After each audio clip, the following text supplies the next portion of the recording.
All right, this is the second Spenserian sonnet in our series. We're going to be talking about sonnet number 75, which is also a part of the Amoretti collection. Um, 85 poems, I think, in that collection, all about the courtship with Elizabeth Bull, who would later become his wife. And so this one is one day I wrote her name upon the strand, but came the waves and washed it away. Again. I wrote it with second hand, but came the tide and made my pains his prey.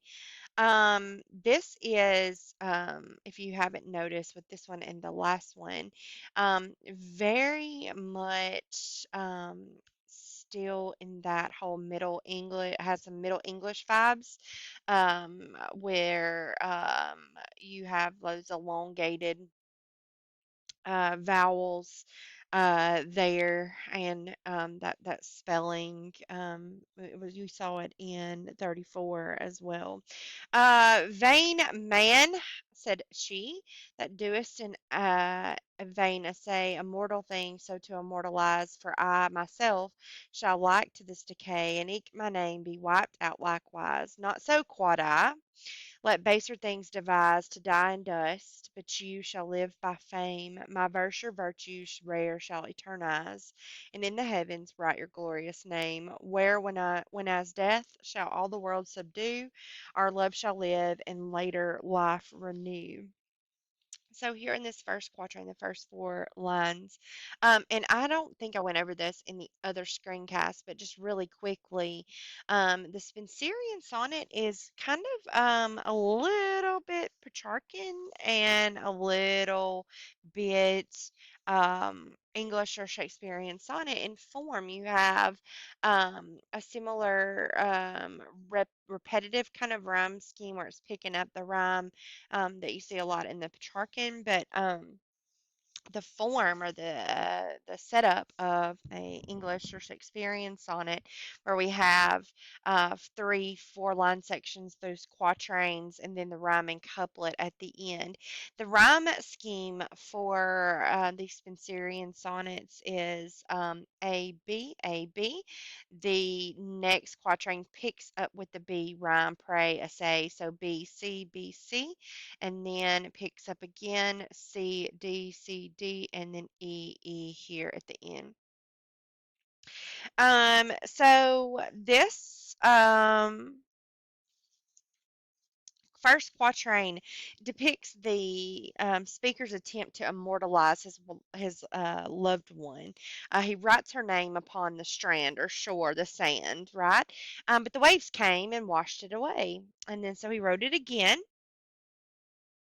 He repeated that process, but again, as before, the waves wash the name away and make pains his prey.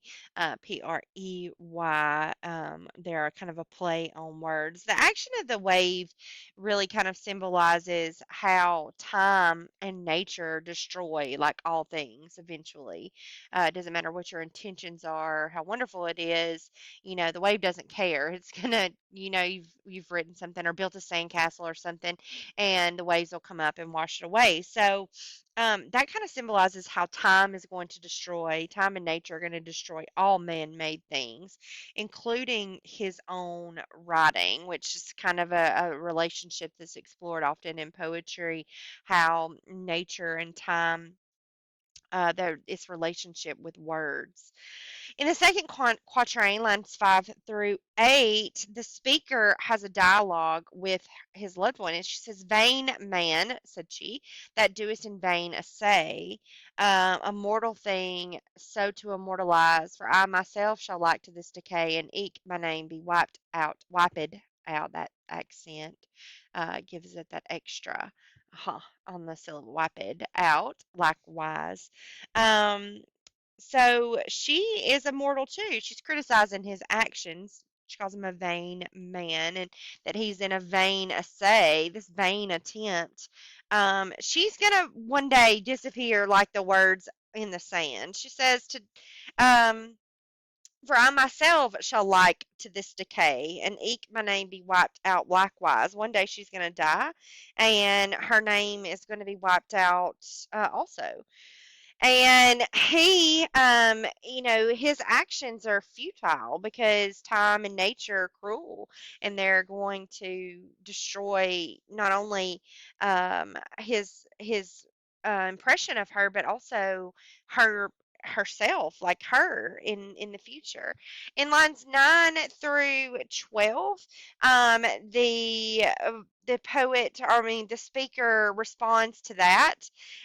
He There's kind of a volta here, which is like a turn, a change in the tone.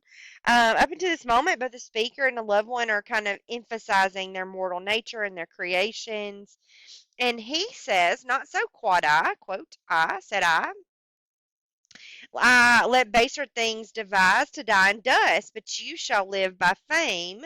My verse, your virtue rare, shall eternize, and in the heavens write your glorious name." He says, um, yeah, baser things are going to disappear, but you're going to live on because I am going to immortalize you in my words. I'm a poet.